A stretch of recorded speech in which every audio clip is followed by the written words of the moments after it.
Welcome to the Cheating Wife Stories channel. The harsh ring of Thomas' phone cut through the darkness of his bedroom like a knife. His consciousness struggled through layers of sleep as he fumbled across the nightstand, knocking over a glass of water before finding the vibrating device. The screen blazed bright. At 2:17 a.m., an unknown number. The empty space beside him in bed seemed to mock him.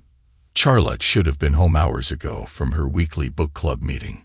She'd left at 7, wearing a new blouse he'd never seen before, a trace of unfamiliar perfume trailing in her wake. "Don't wait up," she called over her shoulder, the front door closing with a final click. "Hello." His voice emerged rough with sleep, his throat tight with unexplained dread. "Is this Thomas Crawford?" The male voice on the other end was professional, controlled with an undercurrent of tension that made Thomas' pulse quicken. "Speaking." Thomas sat up straighter, sleep falling away like a discarded blanket. "This is Officer Stephen Parker with the Metropolitan Police Department." The officer paused, and Thomas could hear the careful selection of words that followed. "Sir, I'm calling about your wife, Charlotte Crawford. There's been an incident." Thomas' fingers gripped the phone tighter. "What kind of incident? Is she hurt?"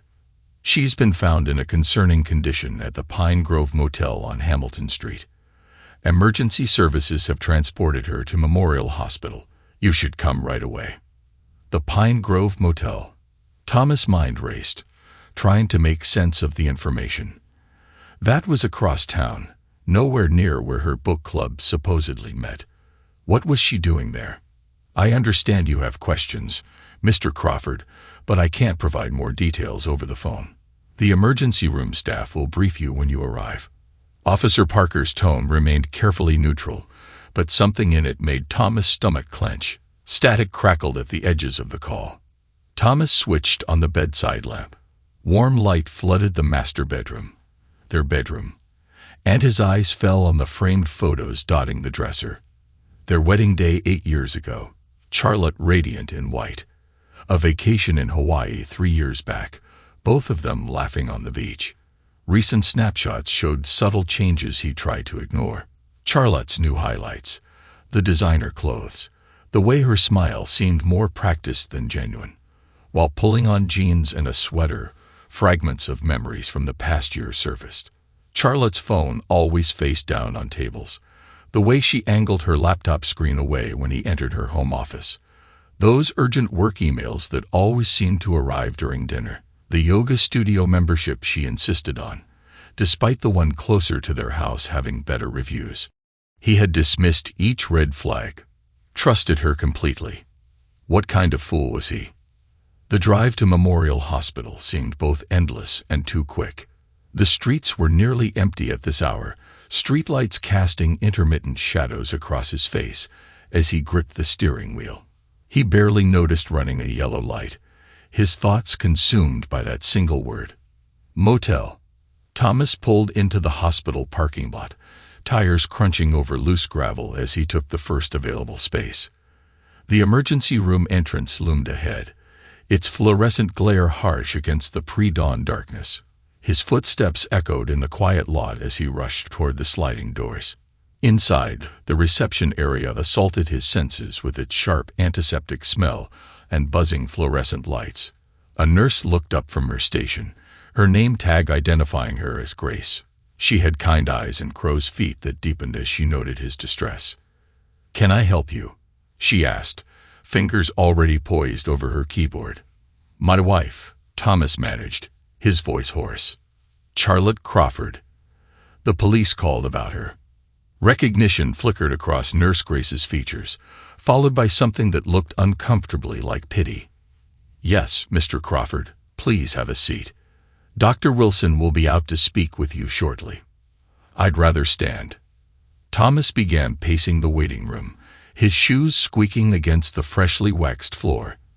The space was nearly empty at this hour, just an elderly man dozing in a corner chair, his chin tucked against his chest, and a young mother cradling a feverish toddler. The minutes crawled by like hours. Thomas checked his phone repeatedly, though he knew it wouldn't show any messages from Charlotte. Her last text had been at 6:45 p.m. Heading to book club. Don't wait up. The casual deception of it made his jaw clench. The double doors leading to the treatment areas swung open, and a tall man in surgical scrubs emerged. His ID badge read Dr. James Wilson, Chief of Surgery. Mr. Crawford? Yes, that's me. Thomas stepped forward, studying the doctor's face for clues. How's Charlotte? What happened to her? Dr. Wilson gestured toward a more private corner of the waiting room, away from the other patients. His expression was carefully composed, professional, but there was an awkwardness in his manner that set Thomas' nerves on edge. Your wife is in surgery right now, Dr. Wilson began, keeping his voice low. We're working to remove a...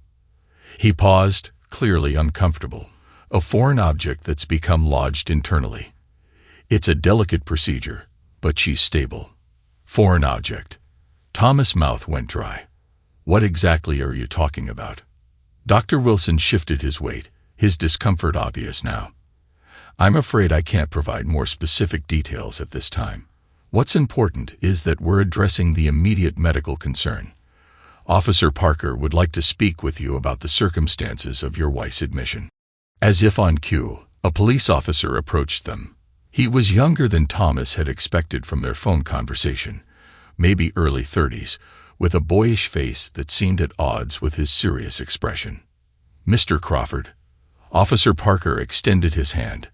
If I could have a moment of your time. Thomas shook the offered hand mechanically, noting the officer's firm grip and the way his other hand rested near his weapon. A habitual stance, probably, but it added to the surreal quality of the moment. There are some details about the situation you need to be aware of, Parker continued, leading Thomas a few steps away from Dr. Wilson. Your wife was found in room 114 at the Pine Grove Motel. The establishment's security cameras recorded another individual leaving the room in a hurry shortly before we received the 911 call. Thomas felt bile rise in his throat. Another individual. A male subject, approximately 6 feet tall, athletic build. The footage isn't clear enough for positive identification, but we're working on enhancing it. Parker paused, choosing his next words carefully. The room showed clear signs of intimate activity. The fluorescent lights suddenly seemed too bright.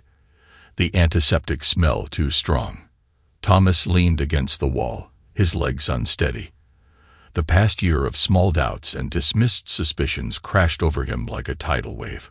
I want to see her, he said abruptly, pushing away from the wall. Now, sir, she's in surgery. Dr. Wilson started to protest, but Thomas was already moving toward the operating room doors, his feet carrying him forward as if possessed. Mr. Crawford, you can't go in there. Nurse Grace called after him, but he ignored her, bursting through the doors into the surgical wing. The corridor stretched before him, doors labeled or 1, or 2, or 3. Through the small window in the third door, he could see a cluster of medical personnel in surgical gowns and masks. In the center of their attention lay Charlotte, unconscious on the operating table. Before anyone could stop him, Thomas pushed through the door. The scene that greeted him would be forever branded in his memory. Charlotte's pale face, partially hidden behind an oxygen mask, her body draped in blue surgical sheets, and there in the surgeon's hands, the unmistakable shape of what they were working to remove. A massive object. Its presence was a grotesque confirmation of his worst fears. Sir, you cannot be in here. A nurse tried to block his view, but it was too late. Dr. Catherine, the assisting surgeon, rushed to usher him out. Mr. Crawford, please, she insisted, her voice firm, but kind behind her surgical mask. We need to maintain a sterile environment. Your wife's safety depends on it. Thomas allowed himself to be led back to the waiting room, his mind numb with shock and revulsion. He collapsed into a chair, the vinyl squeaking beneath him, and buried his face in his hands. The wedding ring on his finger felt like it was burning his skin. Through the large windows of the waiting room, he could see the first hints of dawn breaking over the city. The night sky was shifting from black to deep blue, stars fading as morning approached. Thomas sat rigid in his chair, every muscle tense with anger and betrayal. And in the growing light, his resolve hardened like steel. He would uncover everything. Every lie, every deception, every moment of infidelity. There would be no room for excuses, no possibility of forgiveness. As the sun began to rise, Thomas Crawford made a silent vow. His wife would regret the day she decided to betray him. Morning sunlight crept through the hospital window, casting long shadows across the sterile room. Thomas sat in an uncomfortable vinyl chair, watching Charlotte's unconscious form on the bed. The rhythmic beeping of monitors provided a steady backdrop to his churning thoughts. His wedding ring felt heavy on his finger, a weight that seemed to mock 8 years of trust and devotion. The surgery had ended 2 hours ago. Dr. Wilson had assured him it was successful, though his carefully neutral tone couldn't hide the awkwardness of the situation. Now Thomas waited, his mind replaying every suspicious moment from the past year through the lens of his new knowledge. A slight change in Charlotte's breathing pattern drew his attention.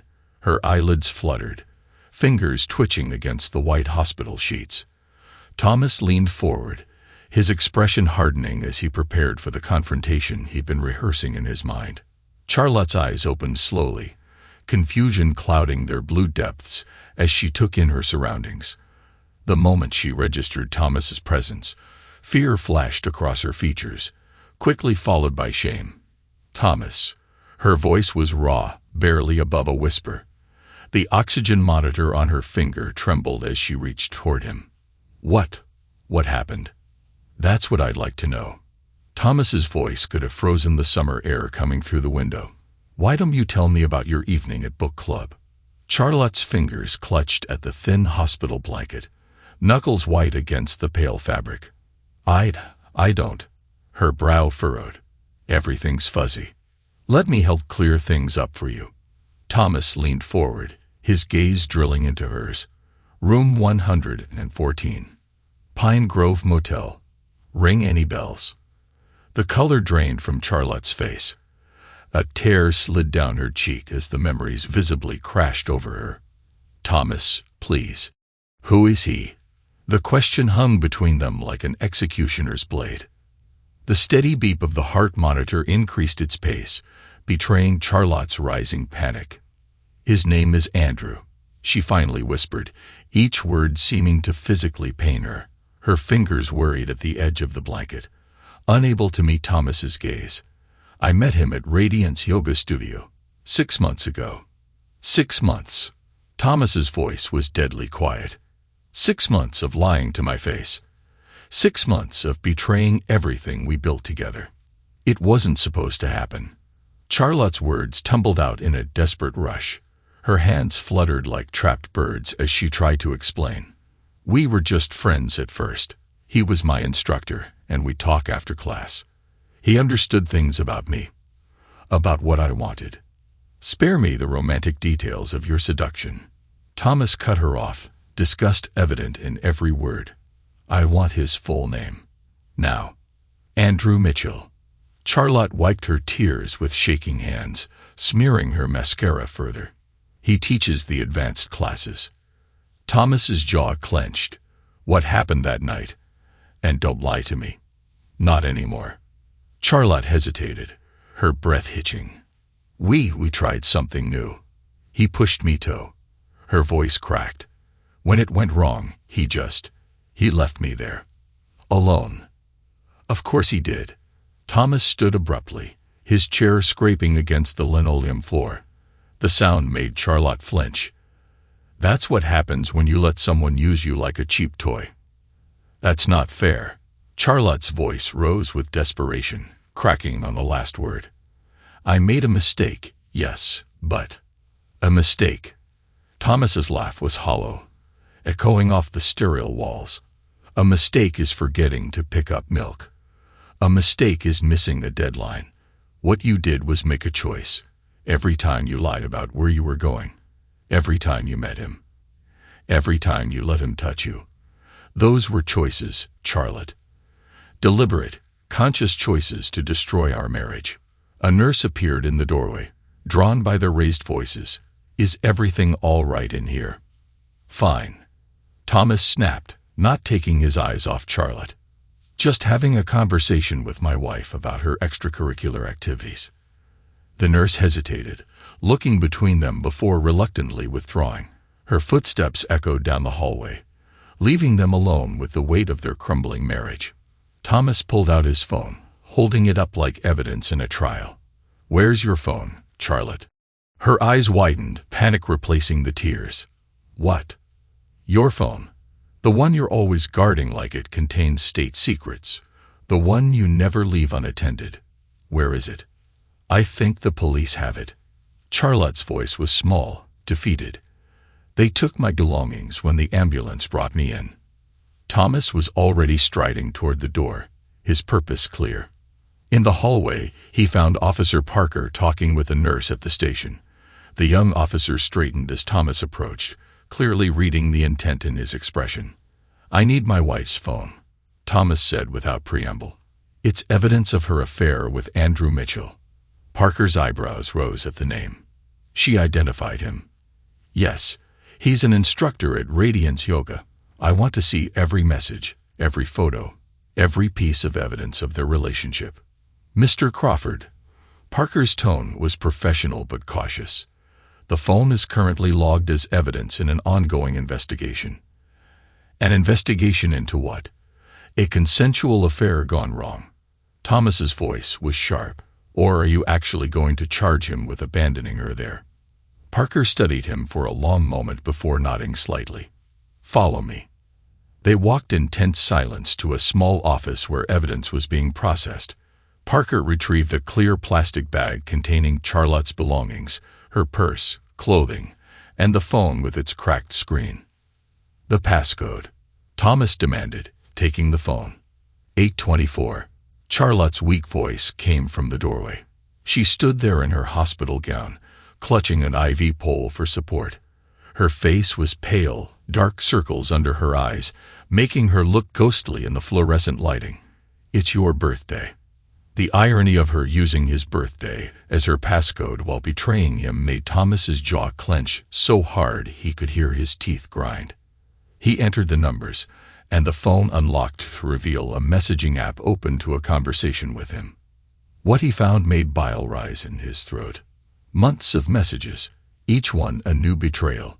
"Miss you already. Can't wait until Thursday's book club meeting. Last night was amazing. I love how you make me feel so free. Your husband's really working late again. His loss is my gain." Pictures followed, each one driving the knife deeper. Charlotte in lingerie he'd never seen. Intimate photos clearly meant for Andrew's eyes. Selfies of them together, both glowing with satisfaction. But the worst were the messages mocking him. Thomas's hands shook with rage as he scrolled through month after month of betrayal. "I'm taking screenshots of everything," he told Officer Parker, his voice tight with controlled fury.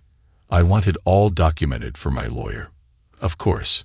Parker's tone was carefully neutral. Thomas nodded curtly and pulled out his own phone, dialing a number he'd hoped never to need. "Jim, it's Thomas Crawford. I need you to draw up divorce papers, immediately." Charlotte sobbed from the doorway, her frail form trembling against the IV pole. "Divorce?" she whispered, her voice barely audible over the hum of hospital machinery. "Thomas, please, we can work through this. I'll go to counseling. I'll do anything you want. Please, don't throw away 8 years of marriage." "I didn't throw it away." Thomas's voice was razor sharp as he turned to face her. "You did, with every lie, every secret meeting, every time you chose him over me. It wasn't like that." Charlotte's voice cracked as fresh tears spilled down her cheeks. "What Andrew and I had, it wasn't real. It was just physical. You're my husband. I love you." "Love." Thomas spat the word like poison. "Is that what you call it? Letting another man touch you? Laughing with him about deceiving me? Sharing intimate details of our marriage with a stranger?" "I'm sorry." Charlotte sobbed, her legs trembling beneath her hospital gown. "I'm so sorry. Please, Thomas, give me another chance. We can fix this. We can go to marriage counseling. Start over. Start over. Thomas's laugh was bitter. And what will we build it on, Charlotte? More lies. More deception. The foundation of our marriage is gone. You destroyed it. Piece by piece. Every time you met him in that motel room. It was a mistake, she pleaded, tears streaming down her face. The biggest mistake of my life. I'll never see him again. I promise. I'll quit yoga, change my number. Anything you want. What I want. Thomas stepped closer, his voice dropping to a dangerous whisper. What I want is my wife back. The woman I trusted completely. The woman I would have died for. But she's gone, isn't she? If she ever existed at all. Charlotte swayed on her feet, the color draining from her face. A nurse rushed forward to steady her, shooting Thomas a disapproving look. She needs to rest, the nurse said firmly. This conversation can wait. No, it can't. Thomas straightened his jacket, his expression cold. Because there is no more conversation to have. All communication goes through my lawyer from now on. He turned to Officer Parker. I trust you'll get my wife's statement about her encounter with Mr. Mitchell. Parker nodded, his professional mask firmly in place. We'll be conducting a full investigation into the incident. Good. Thomas's voice was clipped. Send any relevant documentation to my lawyer's office. Jim Davidson at Davidson and Associates. He'll be handling everything from here on out. Thomas, please. Charlotte's voice was barely a whisper now. Don't leave like this. Don't let it end this way. He paused in the doorway, not turning to look at her. You ended it, Charlotte. Every time you walked into that motel room. Every time you lied to my face. Every time you let him touch you. This is just making it official. The sound of her collapse behind him. The nurses rushing to help. The monitors beeping in alarm. None of it made him turn back.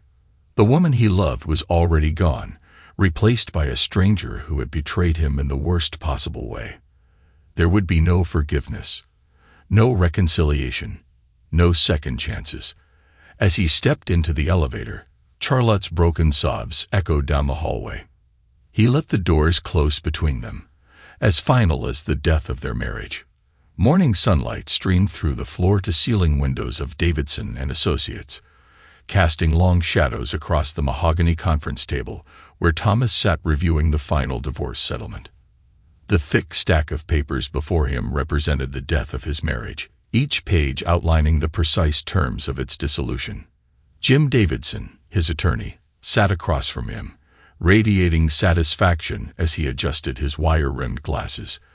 The morning light caught the silver in his temples, highlighting the experience etched in the lines around his eyes. He'd earned every one of those lines fighting battles like this. I have to admit, Thomas, Jim began, his tone carrying a note of professional pride. This is one of the cleanest victories I've seen in 20 years of divorce law. The infidelity clause in your prenup was ironclad, and the evidence we gathered was overwhelming. Thomas's fingers traced the edge of the settlement papers. Break it down for me, Jim. I want to hear every detail. Of course. Jim pulled out a summary sheet, his Mont Blanc pen tapping each point as he explained.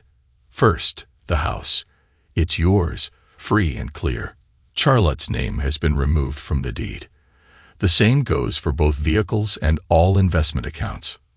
What about her claim to my law firm shares? Denied completely. The judge was particularly unsympathetic, given the circumstances. Jim shuffled through more papers. She keeps only what she brought into the marriage, her personal effects, her pre-marriage savings, and her car. Everything acquired during the marriage goes to you, as per the prenup's infidelity clause. Thomas nodded, his expression remaining carefully neutral. And the medical bills? Her responsibility entirely.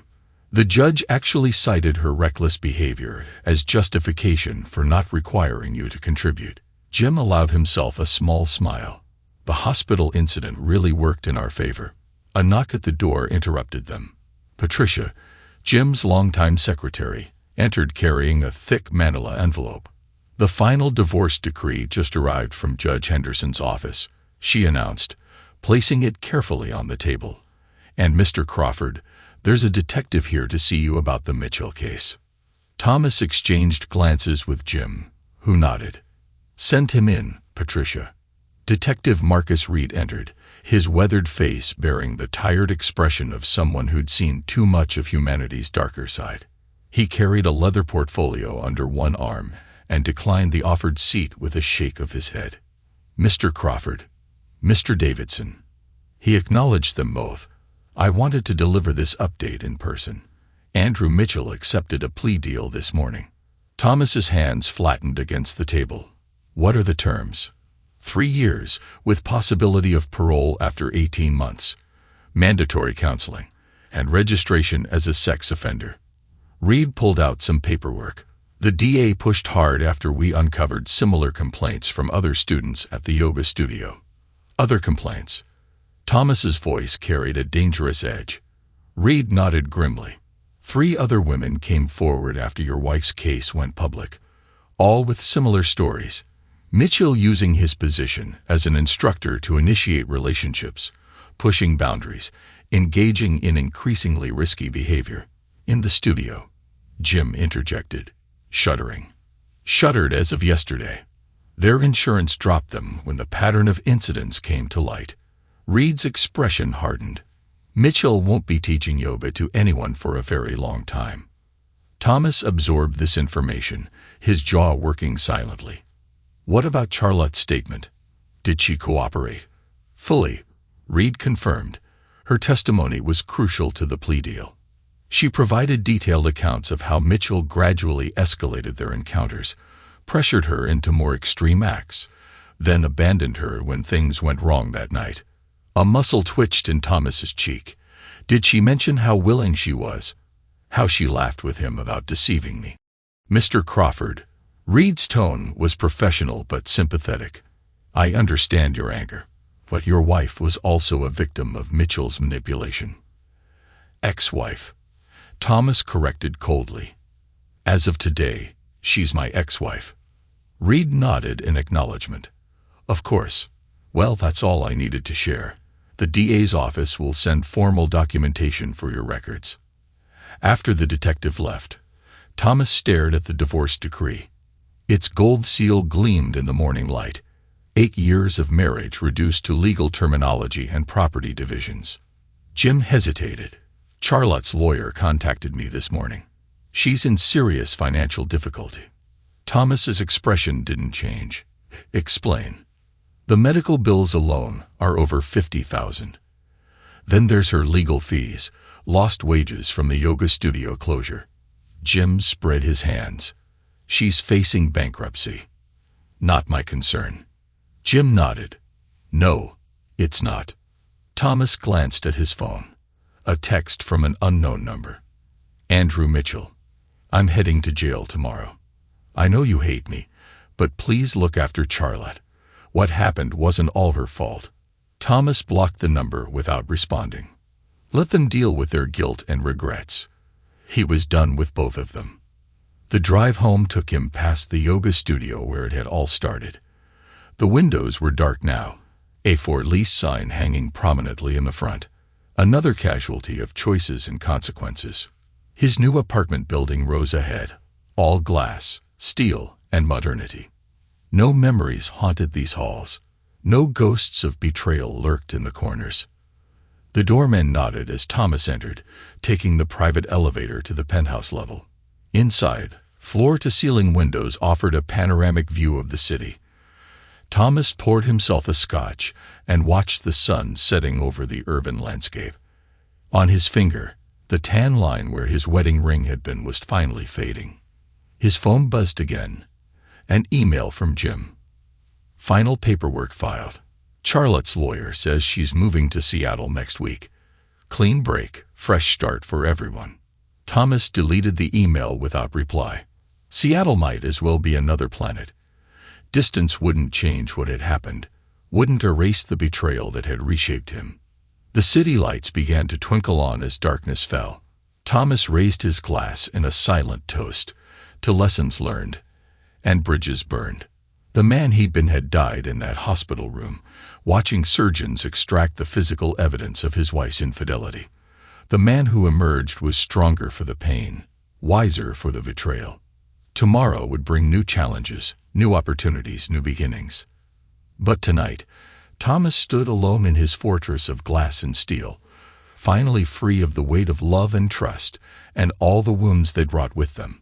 Let Charlotte and Andrew carry the burden of their guilt. Let them face the consequences of their choices. Thomas Crawford had emerged from the ashes of his marriage transformed, not bitter, but harder, not broken, but reinvented. The city spread out before him like a field of stars, full of possibilities. For the first time since that late-night phone call had shattered his world, Thomas felt truly, completely free. Thanks to everyone who took the time to listen to today's stories. If you enjoyed it, please consider liking and subscribing if you haven't already. Feel free to share your thoughts on the events in the comments below. Take care.